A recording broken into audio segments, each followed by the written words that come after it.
ಎಲ್ರಿಗೂ ಬೆಳಗಿನ ಶುಭೋದಯ. ಎಕ್ಸೈಟ್ ಆಗಿ ನಾನು ತುಮಕೂರು ಡಿಸ್ಟಿಕ್ ಕುಣಿಗಲ್ ತಾಲೂಕಲ್ಲಿ ಇರ್ತಕ್ಕಂಥ ಬೀದನ್ಗೆರೆ ಅನ್ನೋ ಒಂದು ಪ್ಲೇಸಲ್ಲಿ ಇದ್ದೀನಿ. ಈ ಪ್ಲೇಸಲ್ಲಿ ಏನಪ್ಪ ವೈಶಿಷ್ಟ್ಯತೆ ಅಂತಂದರೆ, ಆ್ಯಕ್ಚುಲಿ ಇಲ್ಲಿ ವಿಶ್ವದಲ್ಲೇ ಅತಿ ಎತ್ತರದ ಪಂಚಮುಖಿ ಆಂಜನೇಯದ ಸ್ಟ್ಯಾಚು ಇದೆ. ಸೊ ನೆನ್ನೆ ನೈಟು ಇಲ್ಲೇ ಬಂದು ನಾನು ಸ್ಟೇ ಮಾಡಿದ್ದೆ, ಮತ್ತು ಊಟ ಉಪಚಾರ ಎಲ್ಲ ಇಲ್ಲೇ ಸಿಕ್ಕಿತ್ತು. ಇವಾಗ ಸ್ಟ್ಯಾಚು ತೋರಿಸ್ತೀನಿ. ಸ್ಟ್ಯಾಚು ತೋರಿಸ್ಬಿಟ್ಟು ಇಲ್ಲಿಂದ ಅಂದರೆ ನಮಗೆ ಇದು ತುಮಕೂರು ಡಿಸ್ಟಿಕ್ನ ಕೊನೆ ತಾಲೂಕು. ಸೊ ಇದನ್ನು ಮುಗಿಸಿ ನೆಕ್ಸ್ಟು ಚಿಕ್ಕಬಳ್ಳಾಪುರ ಡಿಸ್ಟಿಕ್ ಎಂಟ್ರಿ ಆಗಬೇಕು. ಮುಂದ್ಗಡೆ ಹೊಡೋಣ. ಸ್ಕೋಡ ಆ್ಯಕ್ಚುಲಿ ಟೆಂಪಲ್ ಇವಾಗ ಡೆವಲಪ್ ಮಾಡ್ತಾ ಇದ್ದಾರೆ. ಇಲ್ಲಿ ನಾವು ಬೇರೆ ರೀತಿ ಏನಾದರೂ ಎಂಜಾಯ್ಮೆಂಟ್ ಮಾಡಬೇಕು ಅಂದರೆ ಕುದುರೆ ಸವಾರಿ ಮಾತ್ರ ಸಿಗುತ್ತೆ ಅಷ್ಟೇ, ಅದು ಬಿಟ್ಟರೆ ಬೇರೆ ಏನಿಲ್ಲ. ಬಟ್ ಭಕ್ತಾದಿಗಳು ಯಥೇಚ್ಛಿನ ರೀತಿಯಲ್ಲಿ ಬರ್ತಾ ಇರ್ತಾರೆ. ಮತ್ತು ಟಿಫನ್ ಅಂಗಡಿಗಳು, ಅದು ಬಿಟ್ಟರೆ ಕಪ್ ಜ್ಯೂಸು, ಐಸ್ ಕ್ರೀಮ್ಸ್ ಅಂಗಡಿ, ಹಾಗೆ ಒಂದೆರಡು ಡಾಲ್ ಅಂಗಡಿ ಮಾತ್ರ ಇದೆ ಇಲ್ಲಿ. ಆಟೋಸ್ ಯಾವಾಗಲೂ ಅವೈಲಬಲ್ ಇರ್ತವೆ. ಚಲ್ ನೋಡಿ, ಆ ಕಡೆ ನೀವೆಲ್ಲ ಫುಲ್ಲು ಹೋದರೆ ಕನ್ಸ್ಟ್ರಕ್ಷನ್ ಅನ್ನೋದು ಏನಿದೆಯಲ್ಲ ಇನ್ನೂ ಸಹ ಡೆವಲಪ್ ಮಾಡ್ತಾಯಿದ್ದಾರೆ. ಮತ್ತು ಇಲ್ಲಿ ಈ ಸ್ಥಳದ ಓನರ್ ಇದ್ದಾರಲ್ಲ, ಅವರು ಸ್ವಲ್ಪ ಜೀರೋ ಲೆವೆಲಿಂದ ಗ್ರೋ ಆಗಿರ್ತಕ್ಕಂಥದ್ದು ನೀವು ನೋಡ್ಬೋದು. ಆ್ಯಕ್ಚುಲಿ ನಾನು ಆವಾಗಲೇ ಹೋಗಿ ದರ್ಶನ ಮಾಡ್ಕೊಂಡು ಬಂದೆ. ಮೇನಲ್ಲೇ ಕೊಟ್ಟವ್ರು ನೋಡಿ, ವಿಶ್ವದ ಅತಿ ಎತ್ತರದ 161 ಅಡಿ ಪಂಚಮುಖಿ ಆಂಜನೇಯ ಮೂರ್ತಿ, ಬೀದನ್ಗೆರೆ ಕುಣಿಗಲ್ ತಾಲೂಕು ಅಂತಂತ. ಸೊ ಯಾರಾದರೂ ಬೆಂಗಳೂರು ನಿಯರೆಸ್ಟು ಇಲ್ಲಾಂತಂದರೆ ತುಮಕೂರು ಕಡೆ ಬರಬೇಕಾದ್ರೆ ಖಂಡಿತ ಈ ಪ್ಲೇಸಿಗೆ ಬಂದು ವಿಸಿಟ್ ಮಾಡಿ. ಆ್ಯಕ್ಚುಲಿ ನೋಡಿ, ಸ್ಟ್ಯಾಚ್ಯು ಅಂತೂ ತುಂಬಾ ಸಖತ್ತಾಗಿದೆ. 5 ತಲ ಮತ್ತು 10 ಕೈಗಳು, 10 ಕೈಗಳಲ್ಲೂ ಒಂದೊಂದು ಮೆಟೀರಿಯಲ್ ಇರ್ತಕ್ಕಂಥದ್ದನ್ನು ನಾವು ನೋಡ್ಬೋದು. ಗದ ಅಂತೂ ಅಂದರೆ ಇದನ್ನು ಮಾಡಿರ್ತಕ್ಕಂಥವ್ರು ತಮಿಳ್ನಾಡಿಗೆ ಸೇರಿದವರು. ತುಂಬಾ ಚೆನ್ನಾಗಿದೆ. ಸೊ ನೆಕ್ಸ್ಟ್ ಟೈಮ್ ಯಾರಾದರೂ ಈ ಕಡೆ ಬಂದಾಗ ಖಂಡಿತ ವಿಸಿಟ್ ಮಾಡಿ. ನಮಗೆ ಇವಾಗ ಇಲ್ಲಿಂದ ಹೊರಡೋಣ. ಸ್ಕೋಡ್ ಹೈವೇ ರೀಚ್ ಆಗಿದ್ದೀನಿ. ಆ್ಯಕ್ಚುಲಿ ನಾನು ಇದ್ದೆ ಅಲ್ವಾ ಬೀದನ್ಗೆರೆ, ಅಲ್ಲಿಂದ ಒಂದು 17 ಕಿಲೋಮೀಟ್ರ್ ಮುಂದ್ಗಡೆ ಬಂದು ಇವಾಗ ಲಾಕ್ ಸ್ಟಾರ್ಟ್ ಮಾಡ್ತಾಯಿದ್ದೀನಿ. ಏನು ರೀಸನ್ ಅಂತಂದರೆ, ಮೇಯ್ನ್ ಹೈವೇಲ್ಲೇ ಬಂದೆ ಬರಬೇಕಾದ್ರೆ ಸಿಕ್ಕಾಪಟ್ಟೆ ವೆಹಿಕಲ್ ಓಡಾಡ್ತಿದ್ದು, ಮತ್ತು ಬಿಸಿಲು ಬೇರೆ ಇತ್ತು. ಸೊ ಹಾಗಾಗಿ ರಿಸ್ಕ್ ಎತ್ಕೊಂಡು ವೀಡಿಯೋ ಮಾಡೋದು ಬೇಡ ಅಂತಂತ ಇವಾಗ ಒಂದು 20 ಕಿಲೋಮೀಟ್ರ್ ಮುಂದ್ಗಡೆ ಬಂದು ಹೋಟ್ಲಲ್ಲಿ ಕುಂತು ಊಟ ಮಾಡಿ ನೆಲಮಂಗಲಕ್ಕೆ ನಿಯರ್ ಇದ್ದೀನಿ. ಜಸ್ಟ್ ನಾವು ಲಾಕ್ ಸ್ಟಾರ್ಟ್ ಮಾಡಿದೆ. ನೀವು ನೋಡ್ಬೋದು ಇವಾಗ ಎಷ್ಟೋ ಪರವಾಗಿಲ್ಲ, ವೆಹಿಕಲ್ ಕಡಿಮೆ ಇವೆ. ಮಾರ್ನಿಂಗ್ ಸೆಷನಲ್ಲಿ ತುಂಬಾ ಜಾಸ್ತಿ ಇರ್ತಿತ್ತು.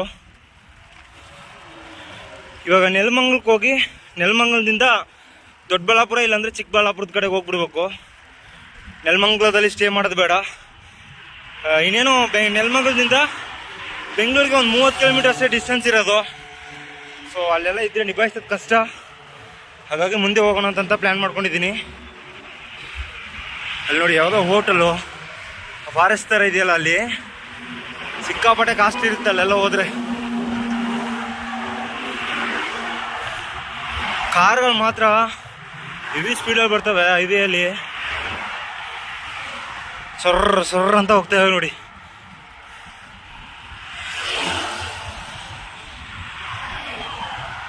ಓಪನ್ ಪ್ಲೇಸ್ ಹೆಂಗಿದೆ ನೋಡಿ. ಈ ಕಡೆ ಇಲ್ಲೆಲ್ಲ ವ್ಯವಸಾಯನೂ ಇಲ್ಲ, ಏನೂ ಇಲ್ಲ. ಯಾವುದೋ ಹೋಟೆಲ್ಸ್ ಇವೆ ನೋಡಿ ಅಲ್ಲಿ ಮುಂದ್ಗಡೆ, ರೆಸ್ಟೋರೆಂಟು, ಹೋಟೆಲ್ಸು ಎಲ್ಲ ಸೇರಿಸಿ ಒಂದೇ ಜಾಗದಲ್ಲಿ ಕಟ್ಟವ್ರೆ. ತುಂಬಾ ಆಸಮಾಗಿದೆ. ಮತ್ತು ಒಂದು ಕಡೆ ಈ ಗಿಡ ಮರಗಳಲ್ಲಿ ಎಲೆಗಳು ಉದುರಿ ಅದೇನೋ ಒಂಥರ ಲುಕ್ಕು ಚೆನ್ನಾಗಿ ಕಾಣ್ತಾ ಇದೆ.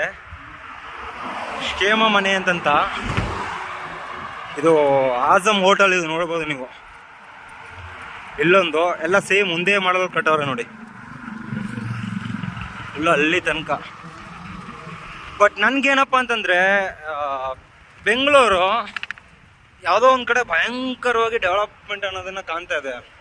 ಬಟ್ ಇನ್ನೊಂದು ಕಡೆ ಸಂಸ್ಕೃತಿ, ಕಲ್ಚರ್ ಮತ್ತು ಹೆಣ್ಮಕ್ಳಿಗಾದ ಒಂದು ಏನು ಆದ್ಯತೆ ಇರ್ತೀಯಲ್ಲೋ ಅದನ್ನೆಲ್ಲ ಕ್ಲೀನ್ ಆ್ಯಂಡ್ ಕ್ಲಿಯರಾಗಿ ಅಲ್ಸ್ಕೊತ ಬರ್ತಾ ಇದೆ. ಬಟ್ ಇದು ಎಲ್ರಿಗೂ ಹೇಳಿ ನಾವು ತಿಳ್ಸೋಕ್ಕಾಗಲ್ಲ. ಡೇ ಬೈ ಡೇ ಎಲ್ಲರೂ ಅದಕ್ಕೆ ಅಡಿಕ್ಟ್ ಆಗ್ತಾ ಇದ್ದಾರೆ. ಸೊ ನಾವು ಸೈಲೆಂಟಾಗಿದ್ದು, ನಮ್ಗೆ ಯಾವತ್ತಿದ್ರೂ ವಿಲೇಜ್ ಕಲ್ಚರ್ ಮಾತ್ರ.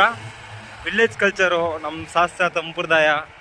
ನಮಗೂ ಮಾಡ್ರನ್ ಆಗಿರಬೇಕು ಮತ್ತು ಬೇರೆ ಬೇರೆ ರೀತಿ ಸುತ್ತಾಡಬೇಕು ಅನ್ನೋ ಆಸೆ ಇದೆ. ಬಟ್ ತುಂಬ ಒಳಗಡೆ ಹೋಗೋ ಅಷ್ಟು ಮೈಂಡ್ಸೆಟ್ ಇನ್ನೂ ಬಂದಿಲ್ಲ. ಅದು ಯಾವುದೇ ಕಾರಣಕ್ಕೂ ಬರೋದೂ ಇಲ್ಲ. ಬಟ್ ಹೈವೇಲಿ ಹೋಗ್ಬೇಕಾದ್ರೆ ನಿಜಕ್ಕೂ ಆಸಮಾಗಿದೆ. ನಾವು ಸ್ಟ್ರೈಟ್ ಹೋಗ್ಬಿಡೋಣ. ನೆಲಮಂಗಲ ಇಲ್ಲಿಂದ ಒಂದು 10 ಕಿಲೋಮೀಟ್ರ್ ಇದೆ ಅಷ್ಟೇ. 10 ಕಿಲೋಮೀಟ್ರ್ ಹೋಗಿ ಅಲ್ಲಿಂದ ಆಚೆಗೆ ಪ್ಲ್ಯಾನ್ ಮಾಡ್ಕೊಳ್ಳೋಣ ಯಾವ ರೀತಿ ಅಂತಂತ. ಈ ಕಡೆ ಸಿಕ್ಕಾಪಟ್ಟೆ ಕರ್ಬೂಜ ಹಾಕಿ ಎಲ್ಲ ಬಿಸಿಲಿಗೆ ಕಾದೋಗ್ಬಿಟ್ಟಿದ್ದೀವಿ ಎಲ್ಲ.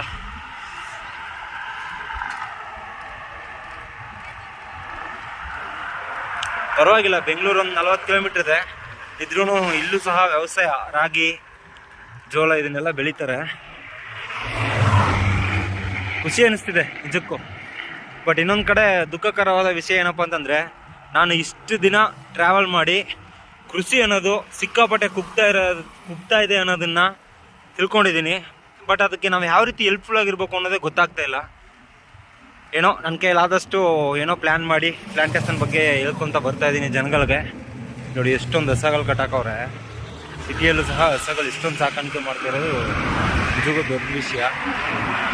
ಯಂಗ್ ಜನ್ರೇಷನ್ ಏನಿದೀವಲ್ಲ, ನಾವು ಹಳ್ಳಿಯಿಂದ ಸಿಟಿಯಲ್ಲಿ ಬಂದು ದುಡಿಮೆ ಮಾಡೋದು ಒಂದು 20,000 to 25,000 ಅಷ್ಟೇ. ಅದರಲ್ಲಿ ಉಳಿತಾಯ ಅಂತ ನಾವು ನೋಡೋಬೋದ್ರೆ ಒಂದು 15,000 ಉಳಿತಾಯ ಮಾಡ್ಬೋದು ಅಷ್ಟೇ. ಬಟ್ ಯಾರೋ ಒಬ್ಬರು ಮಾತ್ರ ಜಾಸ್ತಿ ರೀತಿ ಸಂಬಳ ತಗೋತಾರೆ, ಹೈಪಣದ ಹೆಚ್ಚಿಸ್ಕೊತಾರೆ, ಸೆಟಲ್ಡ್ ಆಗ್ತಾರೆ. ಬಟ್ ಎಷ್ಟೋ ಜನ 10 ಅಲ್ಲ 15 ವರ್ಷ ಬೆಂಗಳೂರಲ್ಲೇ ಇದ್ದು ದುಡಿತಾರೆ, ದುಡಿಮೆ ಮಾಡ್ತಾರೆ. ದುಡಿಮೆ ಮಾಡಲ್ಲ ಅಂತ ಹೇಳೋಕ್ಕಾಗಲ್ಲ. ಬಟ್ ಇದ್ರೂ ಅದನ್ನು ಕೂಡಿಡೋಕ್ಕಾಗದೆ ಅಲ್ಲಿಗೆ ಅಂತಾರಲ್ಲ, ಹಂಗೆ ಸಮಯ ಅನ್ನೋದನ್ನು ವೇಸ್ಟ್ ಮಾಡಿಕೊಂಡು ಮತ್ತೆ ಊರಲ್ಲಿ ಬಂದು ಏನಾದರೂ ಸ್ಟಾರ್ಟ್ ಮಾಡಬೇಕು ಅಂತಂತ ಲೈಫ್ ಅನ್ನೋದನ್ನು ಸ್ಟಾರ್ಟ್ ಮಾಡ್ತಾರೆ. ಅಷ್ಟರಲ್ಲಿ ಕಾಲ ಮಿಂಚಿ ಹೋಗಿರುತ್ತೆ. ಸೊ ನಾನು ಒಂದು 4-5 ವರ್ಷ ಸಿಟಿ ಕಡೆನೇ ಇದ್ದೆ.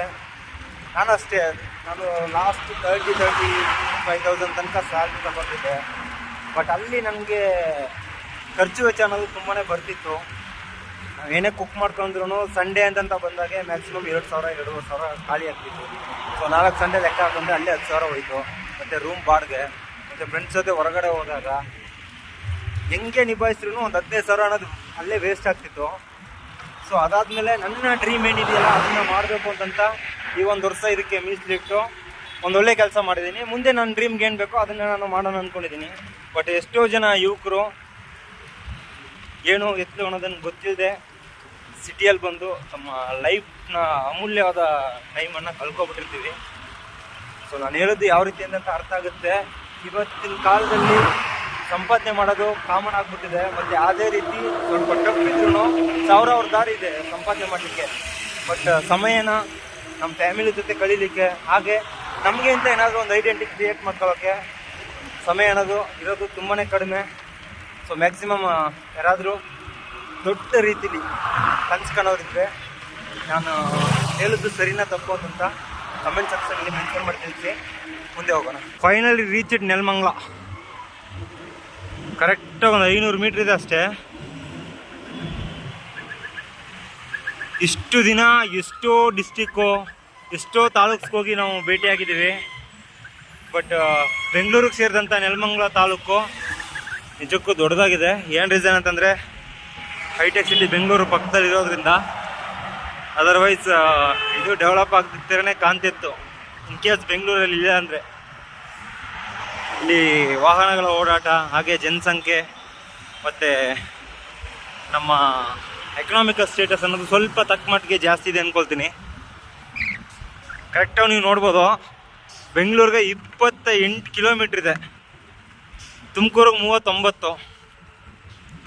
ಬೆಂಗಳೂರಿಗೆ ನಾವು ಹೋಗಲ್ಲ, ಡೈರೆಕ್ಟ್ ಇವಾಗ ನೆಲಮಂಗಲದಿಂದ ದೊಡ್ಡಬಳ್ಳಾಪುರದಿಂದ ಚಿಕ್ಕಬಳ್ಳಾಪುರ. ಬೈಕ್ಗಳು ಇಟ್ಟಿದ್ರೆ ಹಿಂಗೆ ಕಾಸ್ಟ್ಲಿ ಬೈಕ್ಸ್ ಇಟ್ಟಿದ್ರೆ ಗ್ರರ್ ಅಂತ ಹೋಗ್ತಿರ್ತಾರೆ. ಯುವಕರನ್ನ ನಾವೇನು ತಪ್ಪಿರೋಕ್ಕಾಗಲ್ಲ. ಜಸ್ಟ್ ಮಿಸ್ ಅನ್ನೋರು ಹಂಗೆ ಗಿರ್ರ ಅಂತ ಬಂದ್ಬಿಟ್ರು. ಓಕೆ ಸ್ಕೋಟ್ ಸಿಟಿ ಒಳಗಡೆ ರೀಚ್ ಆಗಿ ಮತ್ತೆ ನಾನು ದೊಡ್ಡಬಳ್ಳಾಪುರದ ಕಡೆ ಹೋಗ್ಬೇಕಾದ್ರೆ ಸಿಗ್ತೀನಿ ನಿಮಗೆ. ಸ್ಕೋಟ್ ನೆಲಮಂಗಲ ಬಿಟ್ಟು ದೊಡ್ಡಬಳ್ಳಾಪುರದ ಕಡೆ ಹೊರಟಿದ್ದೀನಿ. ಆ್ಯಕ್ಚುಲಿ ಇಲ್ಲಿಂದ 25 ಕಿಲೋಮೀಟ್ರ್ ಇದೆಯಂತೆ. ನೋಡೋಣ ಹೋಗಿ ರೀಚ್ ಆಗೋಕ್ಕಾಗುತ್ತೆ ಏನು ಅಂತಂತ. ರೋಡ್ ಚೆನ್ನಾಗಿದ್ರೆ ಬೇಗ ಹೋಗ್ಬಿಡ್ಬೋದು. ಒಂದು ವೇಳೆ ರೋಡ್ ಚೆನ್ನಾಗಿಲ್ಲದೆ ಅಪ್ ಏನಾದ್ರು ಇತ್ತು ಅಂತಂದರೆ ಕಷ್ಟ. ಟೈಮ್ ಇವಾಗ ಕರೆಕ್ಟಾಗಿ 6-6:30 ಆಗಿದೆ. ಇತ್ತೀಚಿನ ದಿನಗಳಲ್ಲಿ ಭಯನೇ ಇಲ್ಲದೆ ನೈಟ್ ಟೈಮಲ್ಲಿ ರೈಡ್ ಮಾಡೋಕ್ಕೆ ಶುರು ಮಾಡಿಬಿಟ್ಟಿದ್ದೀನಿ ನಾನು. ಭಯ ಅನ್ನೋದಕ್ಕಿಂತ ಇನ್ನು 20 ಡೇಸ್ ಆದಮೇಲೆ ಸೈಕ್ಲಿಂಗ್ ಮಾಡ್ತೀನಿ. ಬಟ್ ಈ ಥರ ಊರೂರು ಸುತ್ತೋದು ಆಗಲ್ಲ ಅಲ್ವಾ. ಸೊ ಹಾಗಾಗಿ ತುಂಬ ಮಿಸ್ ಮಾಡ್ಕೋತಾ ಇದ್ದೀನಿ. ಸೊ ಬರ್ಡೇ ಒಂದು 60-65 ಕಿಲೋಮೀಟ್ರ್ ಹೊಡೆಯೋಣಂತ ಹೊಡಿತಾ ಇದ್ದೀನಿ. ಇವತ್ತು ಆ್ಯಕ್ಚುಲಿ ಕುಣಿಗಾಲಿಂದ ಇಲ್ಲಿಗ ತನಕ ಅಂದರೆ ನೆಲಮಂಗಲ ತನಕ 40 ಕಿಲೋಮೀಟ್ರ್ ಬಂದಿದ್ದೀನಿ. ಇವತ್ತು ದೊಡ್ಡಬಳ್ಳಾಪುರಕ್ಕೆ ಹೋಯ್ತು ಅಂತಂದರೆ ಒಂದು 68 ಆಗುತ್ತೆ.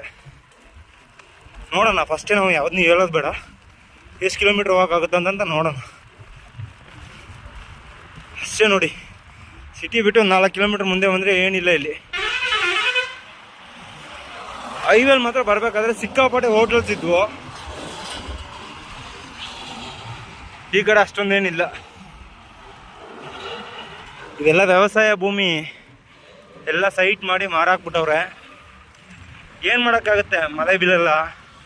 ಒಂದು ಕಡೆ ವ್ಯವಸಾಯ ಮಾಡೋರು ಕಡಿಮೆ ಆಗ್ಬಿಟ್ಟಿವ್ರೆ. So what we can do, all are sold the lands to ಮನಿ.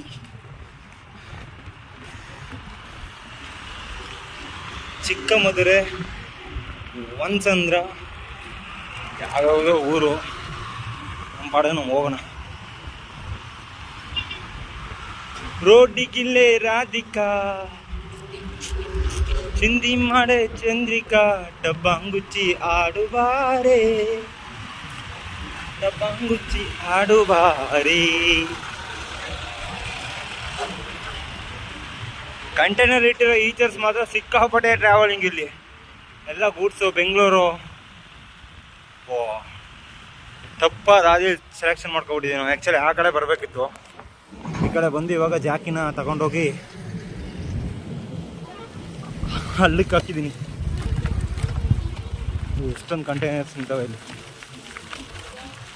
ಎಲ್ಲ ಲಾರಿಗಳು, ಎಲ್ಲ MHಗಳು, MH, NL, HR,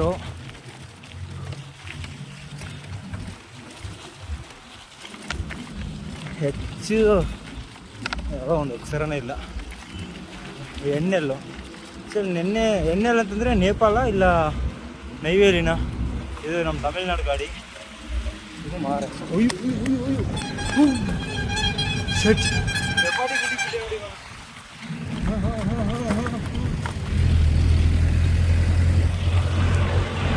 ಆ ಕಡೆಯಿಂದ ಬಂದಿದ್ರೆ ನಿಮ್ಮದೇ ಬರ್ಬೋದಿತ್ತು.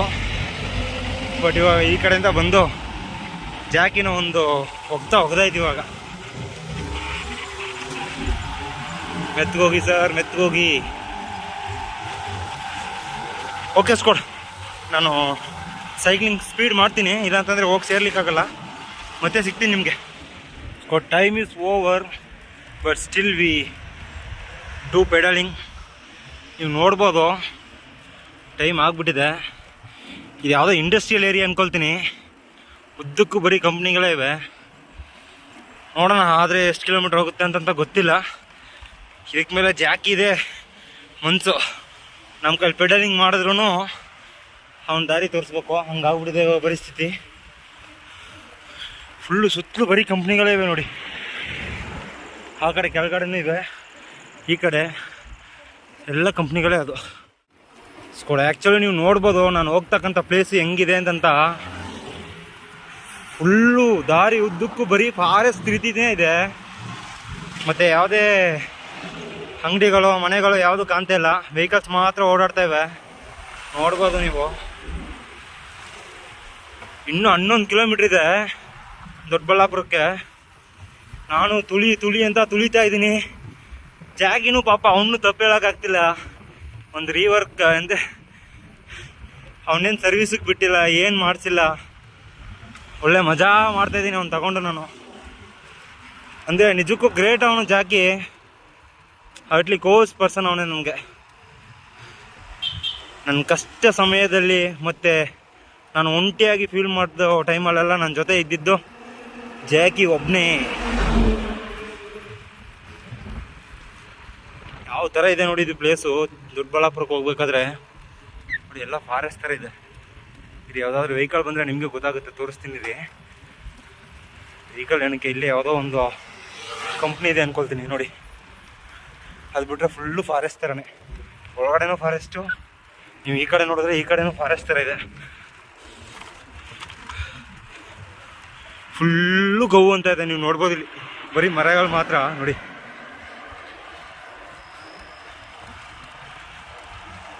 ಇನ್ನೊಂದು 3 ಕಿಲೋಮೀಟ್ರಲ್ಲಿ ಯಾವುದೋ ಬಂಕ್ ಸಿಗುತ್ತಂತೆ.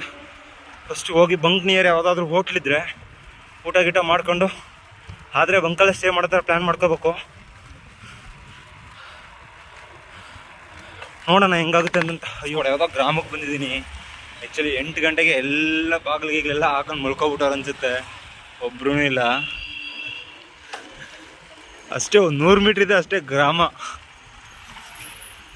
ಈ ಗಾಡಿಗಳು ಬರಬೇಕಾದ್ರೆ ಟರ್ನಿಂಗಲ್ಲಿ ತುಂಬಾ ಭಯ. ಇವರು ಡಿಮ್ಮು ಮಾಡಲ್ಲ, ಲೈಟು ಏನೂ ಮಾಡಲ್ಲ, ಹಂಗೆ ಗಿರ್ರ ಅಂತ ಬರ್ತಾ ಇರ್ತಾರೆ. ನಾವು ಹೆಡ್ಲೈಟ್ ಗಿಡ್ಲೈಟ್ ಎಲ್ಲ ಹಾಕಿದ್ದೀವಿ, ಇದ್ರೂ ನೋಡಲ್ಲ ಇವರು. ಅಷ್ಟೇ ಊರು ಬಿಟ್ಟು ಆಚೆ ಬಂದಿದ್ದೀನಿ. ಇಲ್ಲಿ ಯಾವುದೋ ಕೆರೆ ಇದೆ, ಬಟ್ ಕೆರೆದಲ್ಲಿ ನೀರು ಇಲ್ಲ, ಏನೂ ಇಲ್ಲ. ಇವಾಗ ನೋಡಿ ಚೆನ್ನಾಗಿ ಕಾಣ್ತಾ ಇದೆ ನಾನು ಹೋಗ್ತಾ ಇರೋ ಜಾಗ. ಅಲ್ಲೊಂದು ನಾಯಿ ಮರಿ ನೋಡಿ ಹೆಂಗೆ ಕುಂತಿದೆ, ಪಪ್ಪಿ.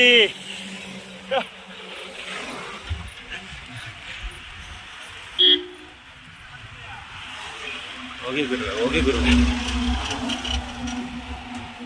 ಮ್ಯಾಕ್ಸಿಮಮ್ ಟೆಂಪೋ ಮತ್ತು ಲೋಡ್ ವೆಹಿಕಲ್ಸು ಇವರೆಲ್ಲ ಡಿಪೆಂಡಿಂಗ್ ಮಾಡ್ತಾರೆ.